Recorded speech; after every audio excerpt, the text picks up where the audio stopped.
এক জেল থেকে আমরা মুক্তি পেয়েছি, আরেক জেলের মধ্যে আমরা যাচ্ছি। তো নতুন জেলে আপনাদেরকে স্বাগত জানাচ্ছি। আমরা ইনশাল্লাহ আমরা এখানে 18 কোটি মানুষের বড় একটি জেলের মধ্যে রয়েছি। এই জেল থেকে মুক্তির জন্য আমাদের আগামীর লড়াইটা আরও দ্বিগুণ করতে হবে। বাংলাদেশে টোটালি একটা ইলেকশন ইঞ্জিনিয়ারিং হয়েছে, যেটা সেট আপটা অনেক আগেই করা হয়েছিল। কে কত আসন পাবে, কিভাবে পাবে। আমার যে ব্যক্তিগত এক্সপিরিয়েন্স সেটা হলো, কেন্দ্র পরিদর্শনে গিয়েছিলাম, মাথায় এসে ঘুষি দিছে, বিভিন্ন জায়গায় বাধাগ্রস্ত সৃষ্টি করেছে আমাকে। তারপরে হলো সন্ধ্যার পরে একসাথে আমাদের 97 কেন্দ্রে তারা একসাথে অ্যাটাক দিয়েছে এবং আমাদের সবাইকে নাজেহাল বানিয়ে দিয়েছে। তো যেটা বাংলাদেশে হচ্ছে, এটা কর্পোরেট সিস্টেমে একটা ইলেকশন, অর্থাৎ আপনার কাছে 1000 কোটি টাকা থাকবে, আপনি চাঁদাবাজি সন্ত্রাসী দুর্নীতি করবেন, টাকা কামাবেন, 5 বছর মানুষের উপর অত্যাচার করবেন, তারপরে সবার সামনে আল্লামা হিসেবে উপস্থিত হবেন, হয়ে বলবেন আমাকে ভোট দাও। তো মানুষ আপনাকে হলো ভোট না দিল, আপনি এক জায়গায় বাচ্চারে পাঠাবেন, এক জায়গায় বউরে পাঠাবেন, এক জায়গায় ভাগিনারে পাঠাবেন এবং আপনি এক জায়গায় যাবেন, গিয়ে যে কোনো মূল্যে ইলেকশনের রেজাল্টটা রিগিং করে নিয়ে এসে বলবেন আমি হলাম এমপি। তো ইনশাল্লাহ মানুষ আমাদের উপর ভরসা রেখেছে। আমরা বাংলাদেশের মানুষের উদ্দেশ্যে যেটা বলতে চাই, আমরা আপনাদের কাছে গিয়েছি, আপনারা আমাদেরকে ভালোবাসা দিয়েছেন পুরো বাংলাদেশে শাপলাকলিতে। আমরা অতটুকু এক্সপেকটেশন করি না যে ভালোবাসা আমাদেরকে দিয়েছেন। একটা ভোট চোর যদি পার্লামেন্টে যায়, সে তো জনগণের পকেটের টাকা চুরি করবে, ব্যবসায়ীর টাকা চুরি করবে, এমন কোনো জায়গা নাই যেখানে হলো সে হাত বসাবে না। ভোট চোর তো আছে, এখন হলো চোর দয়, এটারা আরও বললে ত্রিপল আরও বাড়ানো যায়, ভাগিনা, একদম পুরো একটা গোষ্ঠী শব্দ হলো ভোট চোর। তো এই পরিস্থিতির মধ্যে দিয়ে যাচ্ছে, কিন্তু যেটা বাজে অভিজ্ঞতা হলো ইয়াং জেনারেশনের। তারা তো কেন্দ্র কেন্দ্র ছিল, তারা দেখেছে কিভাবে হলো বাংলাদেশে ভোট চুরি হয়েছে। আল্লাহর দোহাই লাগে, অনেক চাঁদাবাজ সন্ত্রাস দুর্নীতিবাজকে আপনারা সংসদে ঢুকিয়েছেন, এদেরকে কোনো মন্ত্রণালয় দিবেন না। বাংলাদেশ যখন বিপথে যাচ্ছে, প্রবাসীরা কিন্তু বাংলাদেশে গণ অভ্যুত্থান হয়ে গিয়ে এসেছিল এবং আসার কারণে এই মানুষগুলো যারা বাংলাদেশে এসেছে, এরা যে বাংলাদেশে ফিরতে পারবে তাদের কিন্তু আশা ছিল না। কাউকে মৃত্যুদণ্ড দেওয়া হতো, কাউকে আজীবন জেলে রাখা দেওয়া হতো। তারা বাংলাদেশে ফেরত এসেছে মানে কি, নতুন বাংলাদেশ সৃষ্টি হয়েছে।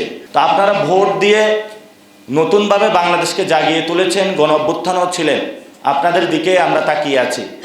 যখন আন্দোলন হচ্ছিল তখন আপনারা রেমিটেন্স বন্ধ করে দিয়েছিলেন, শাটডাউন কর্মসূচি, গণভোটের পক্ষে হাঁ ক্যাম্পেইন করেছিলেন এবং সব প্রবাসী গণভোটে হাঁ দিয়েছে নির্বিচারে বাংলাদেশ গঠনের জন্য।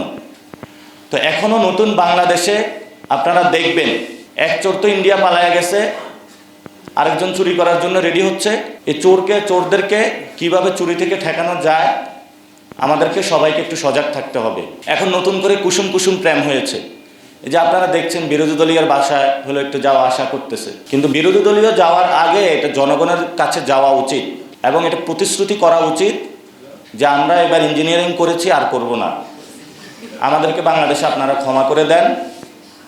এবং এই যারা দুর্নীতি সন্ত্রাস চাঁদাবাজি সংসদে আমার ভুলের কারণে চলে এসেছে, আমি এদেরকে কোনো মন্ত্রণালয় দিব না এবং এদের কোনো পাপের শাস্তি আমি ভোগ করতে রাজি নই। তো এতদিনে তো আমরা মরিয়া প্রমাণ করিলাম বাংলাদেশে আমরা ইলেকশনে করতে চাই, সংস্কারও করতে চাই। এটা তো অ্যাটলিস্ট এখন আপনাদের বিশ্বাস করা উচিত। এবং এই সংস্কারের জন্য আপনারা কোনো প্রক্রিয়া যদি ভণ্ডুল করেন, সেটা কিন্তু বাংলাদেশের মানুষ বসে থাকবে না। এবং আমরা আহ্বান জানাবো, সংসদে শপথ হতে যাচ্ছে, তো চোর বাটপাররা অনেকগুলাই কিন্তু শপথে হলো নিয়ে ফেলবে, এদেরকে অ্যাকাউন্টেবল করার জন্য আপার হাউস প্রয়োজন। আপার হাউসটা যদি সকলে একসাথে নিতে পারতো, এটা বাংলাদেশে ভালো হতো।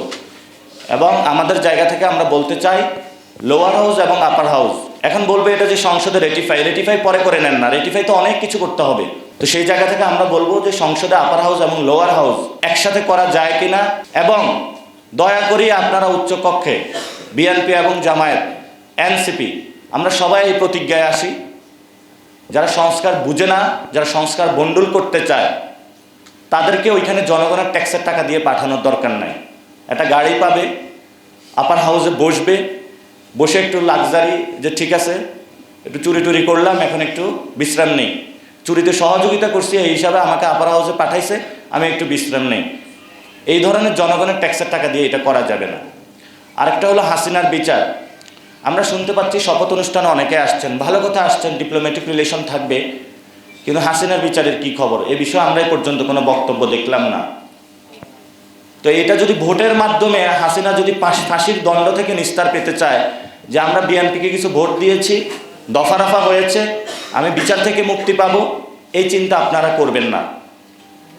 তাহলে হাসিনা এবং আপনাদের দুইটাই একসাথে হলো, বাজে পরিস্থিতি আপনাদের হবে। আর একটা নাকি চিন্তা করতেছে যে এনসিপির পোলাপাইন বেশি বাড়তেছে, এদেরকে আওয়ামী লীগ লেলাইয়া দিতে হবে অফিস খুলে। বিএনপির দরকার কি, আমরা এখন রিল্যাক্স মোড থাকি, আওয়ামী লীগের লেলাইয়া দিতে হবে। আওয়ামী লীগ যারা লেলাইয়া দিবে তাদেরকে আমরা আগে ধরবো।